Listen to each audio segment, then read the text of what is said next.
séance de mars a été lancée. Pour l'instant, ils sont nombreux à penser que le président du Sénat, M. Nyat Ndjifendi Marcel, est introuvable. Est-ce que cela est de nature à mener une certaine sérénité au sein du Sénat camerounais? Je ne crois pas que le président du Sénat soit introuvable. Je crois que si on veut le trouver, on le trouvera bel et bien. Mais pour on peut le trouver où?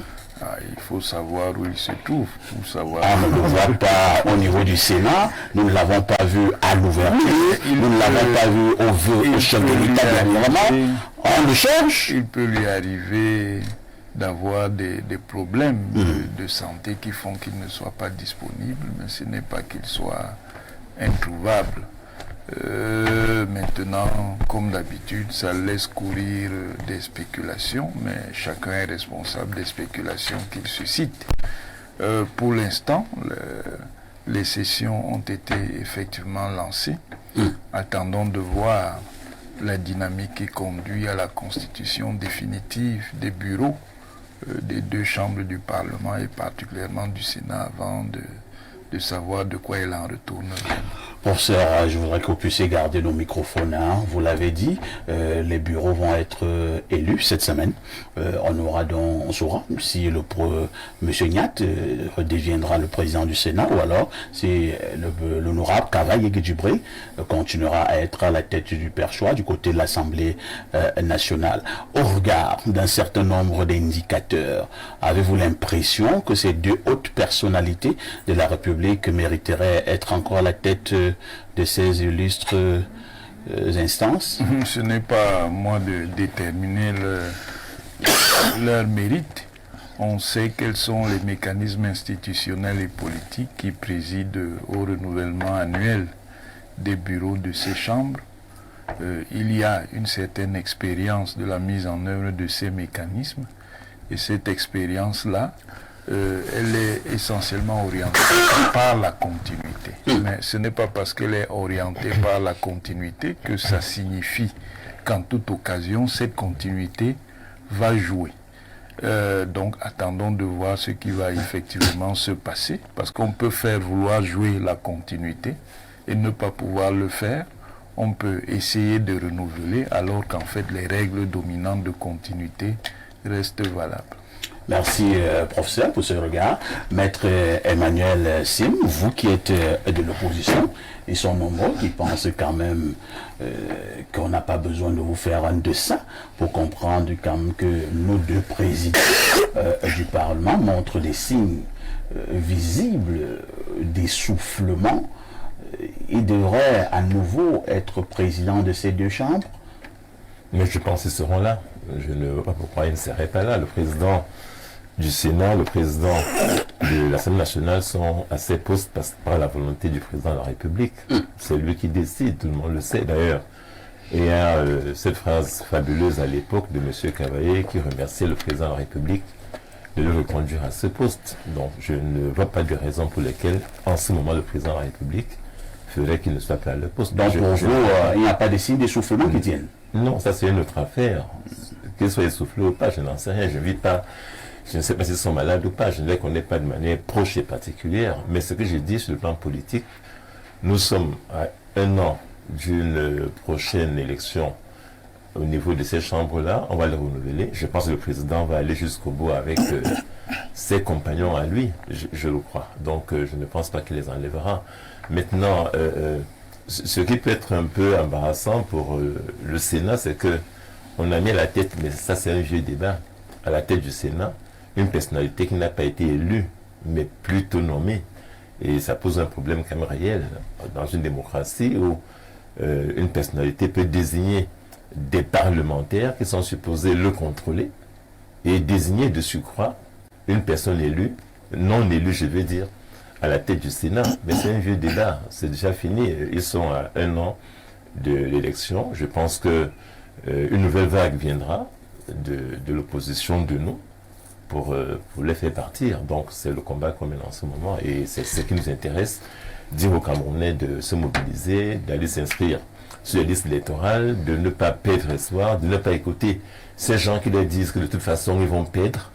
Et il y a de l'espoir derrière pour que d'autres personnes plus fraîches, plus neuves arrivent à diriger à la fois le Sénat demain et l'Assemblée nationale.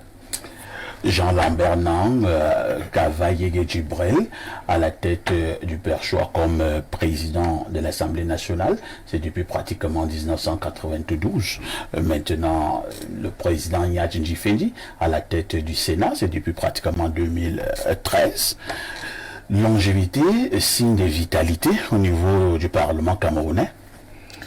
Est-ce que la durée au poste constitue en elle seule un motif de remplacement ou de mise à l'écart des hommes politiques? Je ne suis pas des deux bureaux, des chambres, mais est-ce que l'un et l'autre ont commis des actes constitutifs de leur démission ou de leur mise à l'écart? Pour l'instant, non. Pour l'instant, non. Et donc, les camarades qui les élisent sont certainement satisfaits de leur production. Et il ne m'appartient pas, moi qui suis en dehors de ces choses, de dire qu'ils ont déjà mis trop longtemps au poste. Ça nous amènerait à un débat plus haut situé, c'est-à-dire le président de la République. Est-ce que, encore que ce n'est pas un fait typiquement camerounais, on parle de l'élection américaine en ce moment, et le débat est aussi là-dessus. Mais l'autre jour, j'ai entendu tout le monde dire... Joe Biden a fait montre d'une acuité intellectuelle qui a démenti tout ce qu'on pouvait penser de lui. Donc si Kavaye Yégué et Nyat sont encore à même de diriger les chambres, et puis ce n'est pas leur seule présence au perchoir qui fait marcher l'Assemblée nationale, qui est constituée d'un bureau. Il a toujours été quand même que... un président doit quand même montrer un certain nombre de signes. Oui, et le professeur... La dernière fois que nous avons eu le président du Sénat, est-ce que vous n'étiez pas inquiet lorsque vous le voyez par exemple marcher? Mais chacun de nous, partout il est, à un moment suscite des inquiétudes autour de lui. Ça peut être d'ordre médical, oui. Le professeur Onangini l'a dit. C'est des gens, à cause de leur âge, qui sont plus portés à être malades qu'à être en bonne santé physique. Mais maintenant, est-ce qu'au plan de la santé morale, ils posent un problème à leur entourage? Toujours est-il qu'ils dureront le temps. Il faut dire que pour le cas du Sénat, le secrétaire général également est pratiquement dans la même posture. C'est-à-dire que le président... on ne le voit pas, le secrétaire général. Vous citez les faces visibles de l'iceberg politique. Dans une structure donc comme celle-là, le Sénat, Jean Lambert, le président invisible. Le SG préside. Invisible. Le SG, il est remplacé, non, en l'absence de Mevano Boutou. Il y a bien quelqu'un qui assure la continuité du secrétariat général. Non, moi je crois qu'il y a un temps pour chaque chose. Et Limbi Lobé, qui a devant lui deux livres de saintes écritures, peut nous trouver le passage. Il y a un temps pour tout. Je ne doute pas que le temps viendra. Très bien. Où même la nature décidera de la mise à l'écart de ces gens, mais ne les précipitons pas dans le précipice, parce que nous souhaitons absolument qu'un sang nouveau arrive, un sang neuf vienne les remplacer. Merci Jean Lambert. Soulé Onoyolo, le président du Sénat, sera probablement encore là, M. Nyat. Le président Kavaye sera probablement encore là à la tête de l'Assemblée nationale. Alors, sur un plan purement politique, le président Paul Biya a-t-il intérêt à garder ces deux hautes personnalités sur le plan stratégique? Je veux dire, Jean Lambert, il faut dire, il y a un temps pour tout, c'est les écritures ecclésiastiques. Je vais retrouver ça parce que c'est pour moi un verset qui baisse mon sommeil. Alors que vous êtes musulman. La sagesse est... Il y a même la version musulmane. Non, je veux dire, c'est que... Vous êtes musulman, mais vous semblez être amoureux de la Bible. La Bible est un très beau livre. Plus que le Coran. Le Coran est un très beau livre. Aussi. Mais je voudrais dire que la religion est du monde, elle n'est pas de Dieu. Ça, c'est un débat qu'on fera. Dieu n'a créé aucune religion. Tout à fait. Parce qu'il n'était pas dans ses intentions de diviser ses enfants. Amen. D'accord? Donc, Les religions viennent après Moïse. C'est le carrefour des religions. Souvenez-vous d'un des derniers, n'est-ce pas, colloque tenu ici par Feu le Père Vin sur Moïse l'Africain, où il y avait les Juifs et tout le monde. Donc, c'est un débat. Non. C'est parce que la réalité ne me provoquait pas sur des choses enfermées pour lesquelles je ne peux pas tenir le débat. J'ai fermé la parenthèse. Maintenant, pour revenir à votre question. Oui. Écoutez, vous savez, le président a fait il a nommé beaucoup de jeunes dans ces différents gouvernements. Apparemment, il aurait trahi. Aujourd'hui, il pense qu'il peut faire avec des gens de sa génération, des gens de son âge. Pourquoi seulement pourquoi vous interrogez pas sur Martin Bangangele, qui est né du président il y a 2 ans, mais à qui il a fait cadeau de la DGSN? Comment ça? N'est-ce pas? Pourquoi vous ne vous interrogez pas sur Clément Atangana, n'est-ce pas, qui est le président du Conseil constitutionnel et qui a longtemps été président de la Chambre administrative de la Cour suprême, parce qu'il a fait un très beau boulot en 92 en remplaçant au pied levé M. Assira Ngouté. D'accord?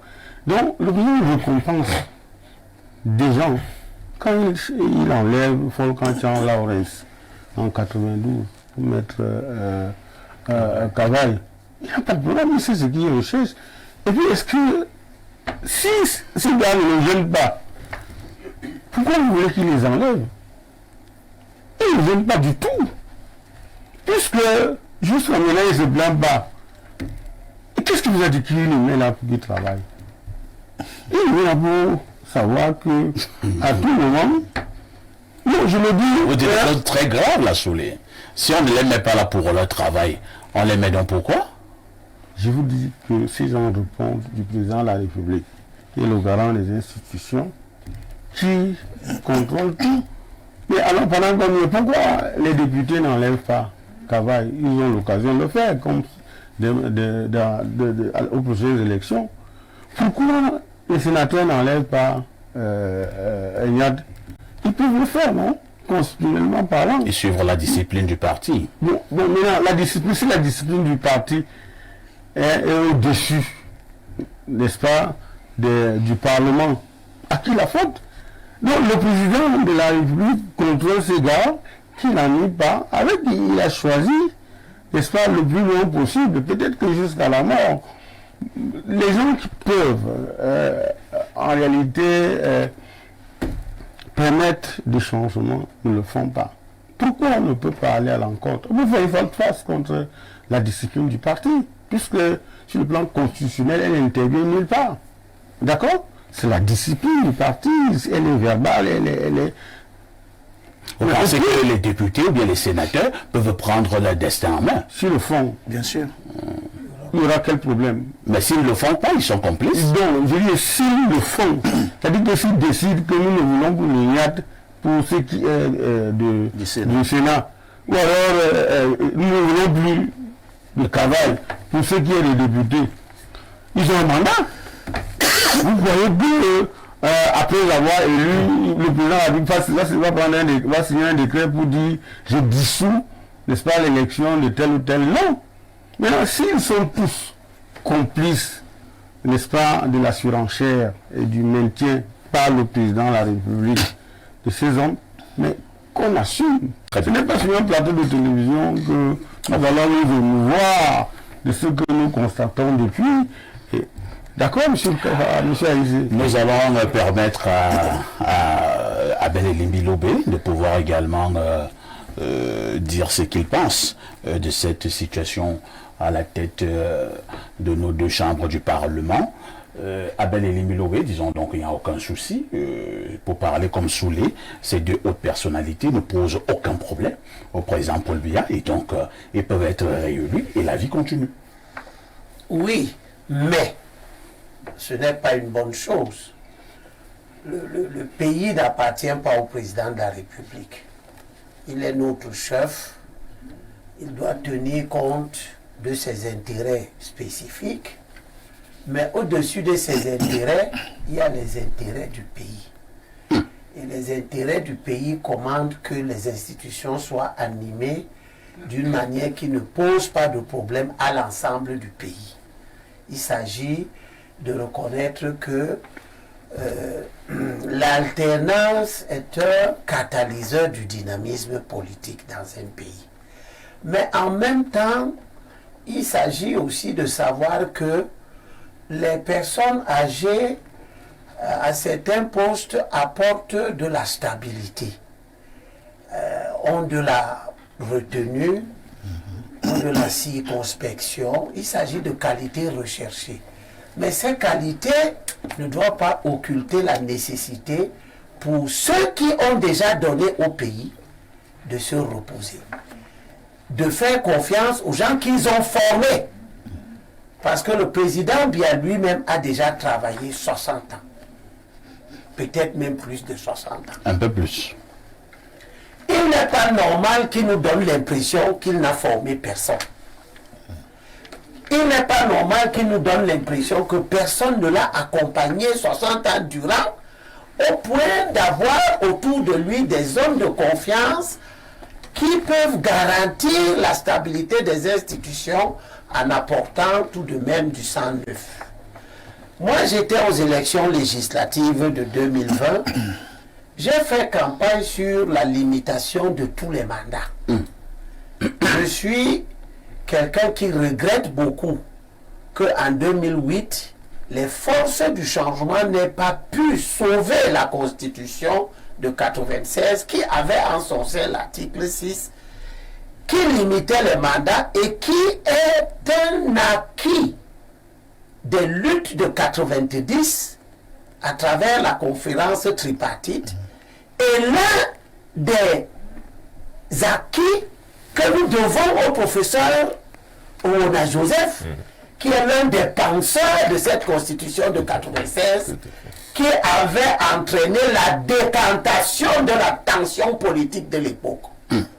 Donc la limitation des mandats est vertueuse, en autre sens. Elle est le fruit d'une de nos luttes. Je suis de ceux qui pensent que si on avait préservé la limitation des mandats en 2008, au moment où le projet de changer la constitution a vu le jour, comme les Sénégalais sont parvenus à préserver la limitation des mandats dans la constitution, alors que le président Abdoulaye Wade voulait s'en défaire après avoir profité de cela, alors que le président Macky Sall voulait s'en défaire après avoir profité de cela, si on avait fait cela, en 2011, il y aurait eu une alternance automatique garantie par la Constitution.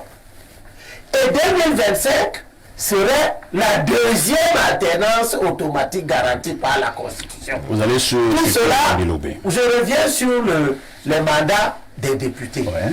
Il n'est pas une bonne chose qu'une même personne comme le président Kavaï reste député de Kolofata 40 ans durant.